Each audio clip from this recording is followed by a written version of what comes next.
Hi guys, once again welcome back to my YouTube channel. ഇന്നത്തെ വീഡിയോയിലൂടെ നിങ്ങളുമായി share ചെയ്യുന്നത് നിങ്ങളൊരു വ്യക്തിയെ പ്രണയിക്കുകയാണെങ്കിലും അതല്ല ഒരു വ്യക്തിയെ ലൈഫ് പാർട്ട്ണർ ആക്കാനുള്ള തയ്യാറെടുപ്പിലാണെങ്കിലും ഇനി നിങ്ങൾ വിവാഹം ചെയ്ത ഒരു വ്യക്തിയാണെങ്കിലും നിങ്ങളുടെ റിലേഷൻഷിപ്പ് ലൈഫ് കുറച്ചുകൂടി എക്സൈറ്റഡ് ആക്കുന്നതിന് വേണ്ടിയിട്ട് കുറച്ചുകൂടി മനോഹരമാക്കി തീർക്കുന്നതിന് വേണ്ടിയിട്ട് നിങ്ങൾക്ക് ചെയ്യാൻ കഴിയുന്ന കുറച്ച് കാര്യങ്ങളാണ് ഷെയർ ചെയ്യുന്നത്. നോക്കാം. ഒന്നാമതായി ഒരു റിലേഷൻഷിപ്പ് എക്സൈറ്റഡ് ആക്കുന്നതിനായി നമ്മൾ ചെയ്യേണ്ടത് ജോയ്ഫുൾ ആയിട്ടുള്ള എക്സ്പീരിയൻസ് ഫൈൻഡ് ചെയ്യുക അല്ലെങ്കിൽ ക്രിയേറ്റ് ചെയ്യുക എന്നുള്ളതാണ്. ഒരു പക്ഷേ ഈ കാര്യം എല്ലാ ആളുകൾക്കും ഫെമിലിയർ ആണെങ്കിൽ കൂടി ഇതിനു വേണ്ടി ആക്ഷൻ എടുക്കില്ല എന്നുള്ളതാണ്. ജോയ്ഫുൾ എക്സ്പീരിയൻസ് എന്നുള്ളത് കൊണ്ട് ഇവിടെ ഉദ്ദേശിക്കുന്നത് ഏതെങ്കിലും ഒരു വ്യക്തിക്ക് ഏതെങ്കിലും ഒരു പാർട്ടിക്ക് മാത്രം ഇഷ്ടപ്പെടുന്ന കാര്യം ചെയ്യുക എന്നുള്ളതല്ല. രണ്ടുപേർക്കും ഒരുപോലെ കോമൺ ആയിട്ട് അവർ ഇഷ്ടപ്പെടുന്ന എന്തെങ്കിലും ഒരു കാര്യത്തിൽ ഏർപ്പെടുക, അത് ഒരുമിച്ച് ചെയ്യാൻ ശ്രമിക്കുക എന്നുള്ളതാണ്. വളരെ ചെറിയൊരു എക്സാമ്പിൾ പറയുകയാണെങ്കിൽ പല ആളുകളും ഒരു നല്ല റെസ്റ്റോറൻറ്റിൽ പോയി ഭക്ഷണം കഴിക്കാത്ത ആളുകളാണ്. അതല്ലെങ്കിൽ ഏറ്റവും അടുത്തുള്ള ഏതെങ്കിലും ഒരു ടൂറിസ്റ്റ് പ്ലേസിൽ പോലും വിസിറ്റ് ചെയ്യാത്ത ആളുകളാണ്.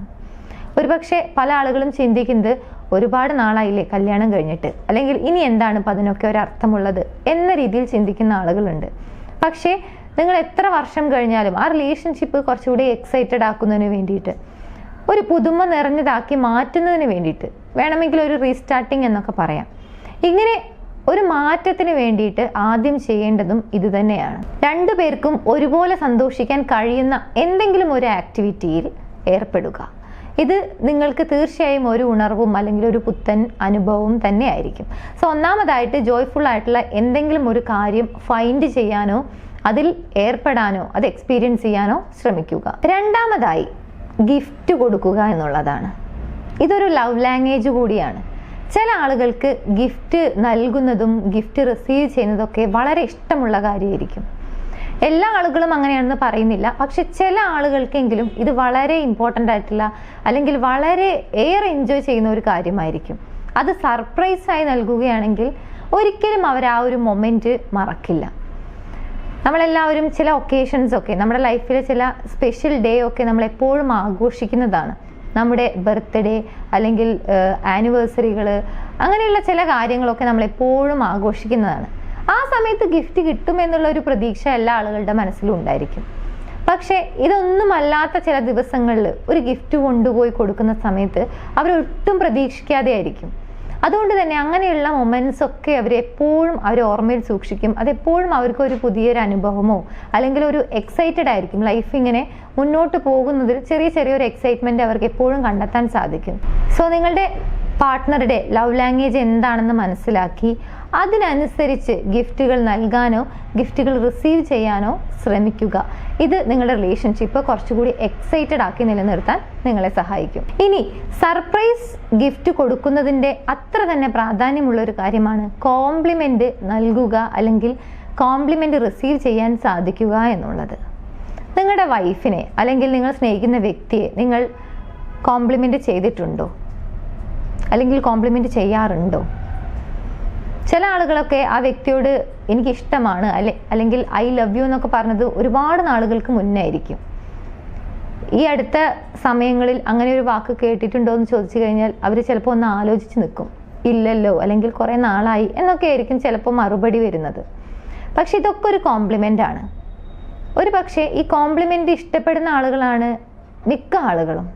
അവർ ചെയ്യുന്ന കാര്യങ്ങൾക്ക് ഒരു പരിഗണന കിട്ടുന്നുണ്ട് അല്ലെങ്കിൽ എനിക്കൊരു അറ്റൻഷൻ ലഭിക്കുന്നുണ്ട് എന്നുള്ള ഒരു ഇൻഡയറക്റ്റ് തോട്ട് അവരുടെ ഉള്ളിൽ അവർക്ക് പ്രൊഡ്യൂസ് ചെയ്യാൻ സാധിക്കും ഇത്തരത്തിലുള്ള കോംപ്ലിമെന്റ് കേൾക്കുകയോ അല്ലെങ്കിൽ നമ്മൾ നൽകുകയോ ചെയ്യുന്ന സമയത്ത്. അതുകൊണ്ട് തന്നെ നിങ്ങളിൽ നിന്ന് അല്ലെങ്കിൽ നിങ്ങളുടെ പാർട്ട്ണറിൽ നിന്ന് നിങ്ങൾക്കത് കിട്ടുന്നില്ലെങ്കിൽ ഒരു പക്ഷേ നിങ്ങളുടെ സുഹൃത്തുക്കളായിരിക്കാം, അല്ലെങ്കിൽ നിങ്ങൾ വർക്ക് ചെയ്യുന്ന സ്ഥലത്ത് നിന്നും നിങ്ങളുടെ ഫ്രണ്ട്സോ കോവർക്കേഴ്സോ ഒക്കെ ആയിരിക്കും നിങ്ങൾക്ക് ആ ഒരു കോംപ്ലിമെന്റ് നൽകുന്നത്. അതുകൊണ്ട് തന്നെ അങ്ങനെയുള്ള ആളുകളുമായിട്ട് ആരാണോ നമുക്ക് ആ ഒരു കോംപ്ലിമെന്റ് നൽകുന്നത് അവരുമായിട്ട് നമുക്കൊരു ഇഷ്ടം അല്ലെങ്കിൽ അവരോടൊരു അറ്റൻഷൻ അല്ലെങ്കിൽ അവരോടൊരു അടുപ്പം ഉണ്ടാകാനുള്ള സാധ്യതയും കൂടുതലാണ്. കാരണം നമുക്ക് പരിഗണന ലഭിക്കുന്നത് അവിടെ നിന്നാണ്. നമ്മളെ ശ്രദ്ധിക്കുന്നുണ്ട് അല്ലെങ്കിൽ നമ്മുടെ ചെറിയ കാര്യങ്ങൾ പോലും അവർ പരിഗണിക്കുന്നുണ്ട് എന്നുള്ളത് ഒരു തോട്ട് നമ്മളിൽ വരാനുള്ള സാധ്യത കൂടുതലാണ്. അതുകൊണ്ട് തന്നെ നിങ്ങളുടെ ലൈഫ് കുറച്ചുകൂടി എക്സൈറ്റഡ് ആക്കണമെന്നുണ്ടെങ്കിൽ അല്ലെങ്കിൽ കുറച്ചുകൂടി ഹെൽത്തിയായി മുന്നോട്ട് കൊണ്ടുപോകണമെന്നുണ്ടെങ്കിൽ തീർച്ചയായും നിങ്ങൾ നൽകുകയോ സ്വീകരിക്കുകയോ ചെയ്യേണ്ട മറ്റൊരു കാര്യമാണ് കോംപ്ലിമെന്റ്. അവരെ അപ്രീഷിയേറ്റ് ചെയ്യുക. ഇനി നമ്മൾ ചെയ്യേണ്ട മറ്റൊരു കാര്യം, നിങ്ങളുടെ ലൈഫ് ഇപ്പോൾ ഒരേ പാറ്റേണിലായിരിക്കും സഞ്ചരിച്ചു കൊണ്ടിരിക്കുന്നത്. നിങ്ങളിപ്പോൾ ഒരു വ്യക്തിയുമായി പ്രണയത്തിലാണെങ്കിൽ നിങ്ങളുടെ ലൈഫ് സ്റ്റൈൽ ഒരു രീതിയിലായിരിക്കും, അല്ലെങ്കിൽ നിങ്ങളുടെ ആ ഒരു എക്സ്പീരിയൻസ് ഒരു രീതിയിലായിരിക്കും. ഇനി മാരേജ് കഴിഞ്ഞ ഒരു വ്യക്തിയാണെങ്കിൽ അവരുടെ ലൈഫ് ഒരു രീതിയിലായിരിക്കും. ഒരു പുതിയ എക്സ്പീരിയൻസ് കണ്ടെത്താൻ ചിലപ്പോൾ ശ്രമിക്കാറില്ല, അല്ലെങ്കിൽ അതിന് തയ്യാറെടുക്കാറില്ല എന്നുള്ളതാണ്.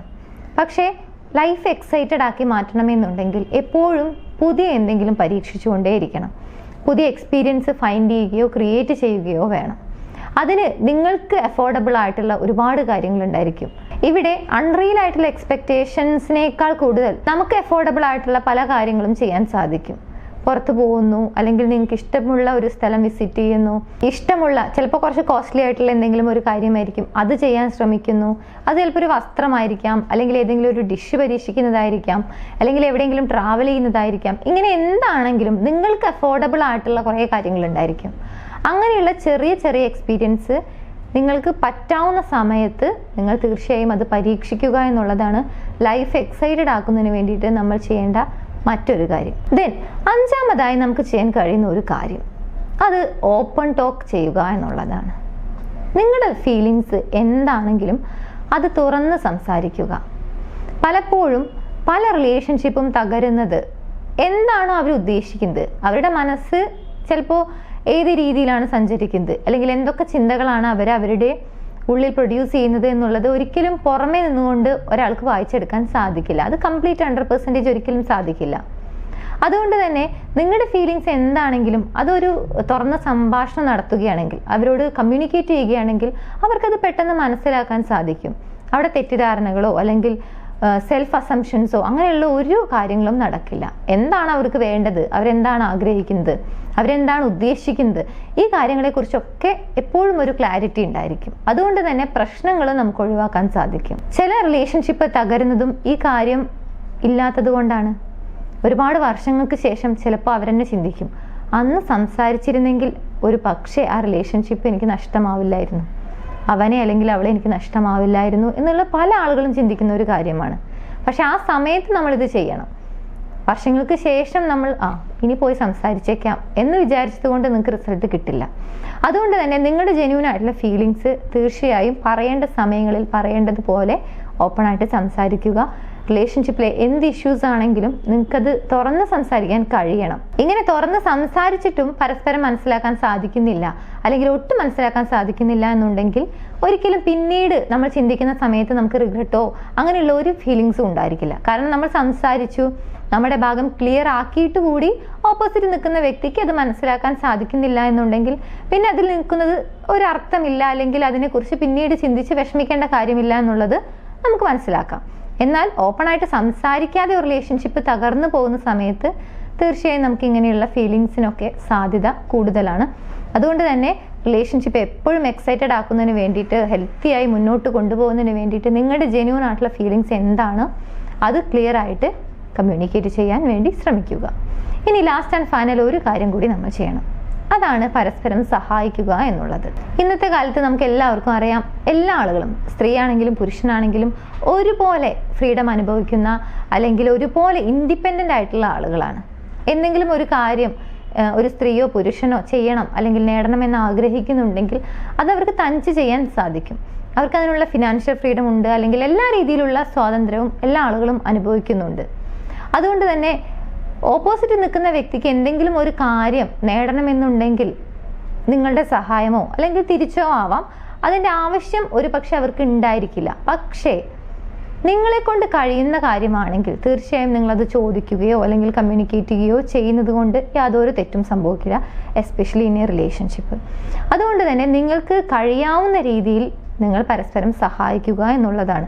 ഒരു പക്ഷേ ആ കാര്യം അവർക്ക് തനിച്ച് ചെയ്യാൻ സാധിക്കും എന്നിരിക്കെ തന്നെ നിങ്ങൾ അവരോട് സഹായം വേണോ എന്ന് ചോദിക്കുന്നതിൽ യാതൊരു പ്രശ്നവും ഇല്ല എന്നുള്ളത് മനസ്സിലാക്കുക. പലപ്പോഴും റിലേഷൻഷിപ്പ് ഒരു പ്രശ്നം സംഭവിക്കുന്നത് ഇങ്ങനെയുള്ള സമയങ്ങളിലാണ്. രണ്ടുപേരും അത്യാവശ്യം ഫിനാൻഷ്യൽ ഫ്രീഡം അനുഭവിക്കുന്ന വ്യക്തികളാണെങ്കിൽ ഞാൻ ചെയ്തിട്ട് വേണ്ട, അല്ലെങ്കിൽ ഞാൻ ഹെൽപ്പ് ചെയ്തിട്ട് വേണ്ട ഓപ്പോസിറ്റ് നിൽക്കുന്ന വ്യക്തിക്ക് ആ ഒരു കാര്യം നേടിയെടുക്കാൻ എന്നൊരു ധാരണ ഏതെങ്കിലും ഒരു വ്യക്തിയുടെ ഉള്ളിൽ ഉണ്ടാവുകയാണെങ്കിൽ സ്വാഭാവികമായും പിന്നീട് ഈ ചിന്ത വളർന്ന് വേറൊരു തലത്തിലേക്ക് എത്തുകയും റിലേഷൻഷിപ്പ് ഡാമേജ് ആകാനുള്ള സാധ്യതയും കൂടുതലാണ്. അതുകൊണ്ട് തന്നെ ഇങ്ങനെ നിങ്ങൾ എല്ലാ കാര്യത്തിലും ഇൻഡിപെൻഡന്റ് ആണ്, വളരെ ബോൾഡ് ആയിട്ടുള്ള ഒരു വ്യക്തിയാണ് എന്നുണ്ടെങ്കിലും പരസ്പരം എന്തെങ്കിലും സഹായം വേണോ എന്ന് ചോദിക്കുന്നത് കൊണ്ട് ഒരു റിലേഷൻഷിപ്പിൽ യാതൊരുവിധ പ്രശ്നങ്ങളും ഇല്ല എന്നുള്ളത് മനസ്സിലാക്കുക. തീർച്ചയായും പരസ്പരം ഹെൽപ്പ് ചെയ്യാൻ ശ്രമിക്കുക. ഇത്രയും കാര്യങ്ങൾ ചെയ്തു കഴിഞ്ഞാൽ തീർച്ചയായും നിങ്ങളൊരു വ്യക്തിയെ സ്നേഹിക്കുകയാണെങ്കിലും നിങ്ങളൊരു മാരേജ് ലൈഫ് ലീഡ് ചെയ്യുകയാണെങ്കിലും നിങ്ങൾക്ക് ആ ലൈഫ് കുറച്ചുകൂടി എക്സൈറ്റഡ് ആക്കി മാറ്റുന്നതിനോ നിലനിർത്തുന്നതിനോ നിങ്ങൾക്ക് കഴിയും. ഈ ഒരു വീഡിയോ നിങ്ങൾക്ക് യൂസ്ഫുൾ ആണെന്ന് തോന്നുന്നെങ്കിൽ മറ്റുള്ള ആളുകളിലേക്ക് ഷെയർ ചെയ്യാൻ മറക്കരുത്. എൻ്റെ യൂട്യൂബ് ചാനൽ നിങ്ങൾ ആദ്യമായാണ് കാണുന്നത് എന്നുണ്ടെങ്കിൽ പുതിയ വീഡിയോസ് കാണാൻ താല്പര്യമുണ്ടെങ്കിൽ ചാനൽ സബ്സ്ക്രൈബ് ചെയ്യാനും മറക്കരുത്. മറ്റൊരു വീഡിയോയിൽ കാണാം. താങ്ക്